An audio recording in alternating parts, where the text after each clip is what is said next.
Khathi yasilala ngebusuku ngomsindo ngowani umsindo? Umsindo lapha.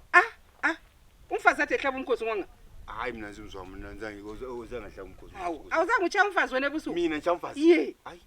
Mina mama zange ntsha umfazi. Hayi umtshayile manje. Maybe ko lali umkhosi wala. Umkhosi ubuthathwa khona apha umfazi. Hayi amanga mina. Baba wambulala, baba wambulala. Ubulela umfazi wena. Mina ntsha umfazi. Umtshayile uthezeni. Awuchanga mfazi wena kwenze. Awuchanga mfazi. Kawu. Yebo mama kunjani? Sikhona. Sewithwa yimi ngikuchaya. Unjayile phela baba. Anjesho. Ube kuchayelani? Uchayile. Unjayile baba. Unjayile umbhidelo na 10 rand. Imhlolo lo ngacha umfazi umtshayela umpitha 10 rand. Uchayela umpitha 10 rand. 10 rand umpitha. Phela baba enjani? Ngithi ngikuchayela umpitha 10 rand kumbe mama ngikuchayela ukuthi uchisa impitha. 10 rand. Mama. Impitha 10 rand nje. Manje mama ngilungisa asoze ngikuchayela impitha. Inkulumo ozikhulume after umpitha. Kodwa baba phela ngingakakhulumi bese linjayile.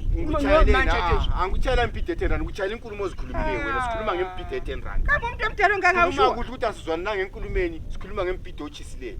Ngase ngikuchayela inkulumo zakho. Hayi asonkulumo yimbhida nangu yabi ukuthi umchayela impitha 10 rand. Shosilele sengalele busuku ngempitha 10 rand. Sina sengalele ngikuchayela impitha 10 rand ngikuchayela inkulumo. Vele ngendlela elinjanga ngakhona linjaya phela ngemva kokutsha kompitha lahlela nje. Bathi ngikuchayela ngempitha ungathi ngitshayela impitha 10 rand songathi mina ngikhale ukuthi ithiwa impitha nge10 rand. Kodwa vele lapha na belinjayela khona. Ngikuchayela impitha ngoba lapha na lingikhombisa imbiza lathi khona khanye imbiza ukuthi usizochisa. Kanini ke mama? Uyacha umfazi ngempitha 10 rand. Unkulumo athi khona. Hayi kuba ligofu. Uthise impitha 10 rand ebhizi ngeWhatsApp. Ube busy ngeWhatsApp angithi? Ungekho busy ngeWhatsApp. Bathi baba ntade ngikutshela phela ukuthi khangena abekhaya ukuthi bathi. But ube busy ngeWhatsApp echisa impitha. So manje usungamchaya uthi indaba impitha ichi. Angimchayela ngempitha 10 rand mama ngimchayela inkulumo. Alibukhuphe enye imali wamnika wathenga omunye umpitha wa 20 rand. Hayi o 10 rand. Uthenge emva kokuchisa impitha uthenge phela wathi. Utheni? Uthe kimi. Uba bonke ngawesho. Uthe kimi mina vele ngiphili ngokungamahlamvu lokho angathi ithiwa umvundla somvundla. Vele somvundla ngumuntu ungabona ikhophela mama inkulumo zakhe. 1-30 impitha. Yami ngiyabe ngithengile mama ngenhliziyo yami. 1-30 impitha. Ngithena ngedola ngithengile. Thina sesizinuka emalayini lapha sithi inuka ngabantu abafuyi lokuzine 10 rand. Abanika imvundla buthi idle kathi kudla yena.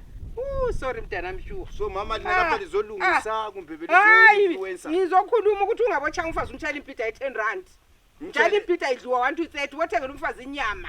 So yonke into engidla lapha mama liyayibona. Yeah, kuyanuka phela kunuka impitha every day uyazwa kunuka impitha. Utshela abantu ukuthi sidla impitha 10 rand. Hayi, siyayizwa. Hayi sembuza, nxa sokuthiwa sidla impitha 1-30. 1-30 impitha. Lapha kule nkulumo vele naku sumchayile, ungathi impitha umchayi. Angikhulumi lutho baba. Kodwa uyayangisa njani? La nizolo baba liphambane. Uyayangisa. Ulela ukutibula umfazi ungani ingungu. Ngempitha 10 rand. Sorry mntanami.